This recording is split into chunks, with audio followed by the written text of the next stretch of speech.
Thank you kayo. Salamat kayo sa inyo sa Angel Radio. I'm so happy to be back here today. Actually, i-invite ko ni Congressman Bambi Emanog, ni Governor Nabia, nami kita-kita ugma. Retired ako sa politika, pero advisor na lang. Kay gikan naman ako sa politika, nakaduhan ako kasawa. So, retired ako sa politika, mo advise na ako sa mga bago. Bisag sa akong mga amigo, kay Governor Nabia, kay Congressman Emano, o kay Congressman Christian, o karon kay Congressman Lordan. So nahimo na akong advisor. So tig-advise ako sa ilaw sa atong mga pwede pa may direction o guwapo nga pag-servisyo sa atong mga katawan.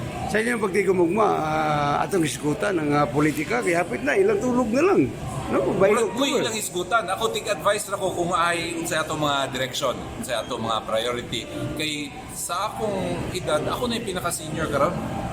Sa akong itsura. Magwang man ko ni except kay Governor Nabia, pero magwang ko ni Don Bambi. So maminaw po sila sa ako kay senior naman ko sa ila. Pero look younger. Ay, pare din sa imo. Sir, by the way, sir, wala lagi plano nga you're planning to run the... Depende sa ila, pero in terms of me personally running for a specific position, wala. So, Concentrate na lang ko sa akong love life.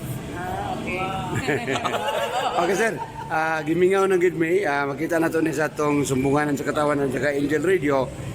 Imo na lang dahil mga parting statement kay Murag, taas-taas yun nga katuigan nga wala delikat Well, ka ganyan. I'm so happy nag-atay kayo karon to see all of you and sa Angel Radio. Salamat sa inyong mga listeners o inyong mga viewers sa inyong streaming pod, I'm sure.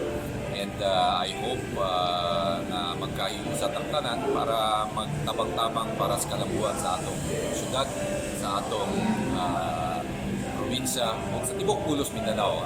We're always batting for that. Karon lang nagkastoryahan ni Congressman Zia Alonto sa Lanao. Mindanao, kay si Kong Bambi magod siya ang head sa Mindanao na committee sa Congress. So isa po ko silang advisors. Ato i-solidify yun ang Mindanao para mas daghang pa mga proyekto na maibubo para sa atong tanan sa Mindanao. Okay.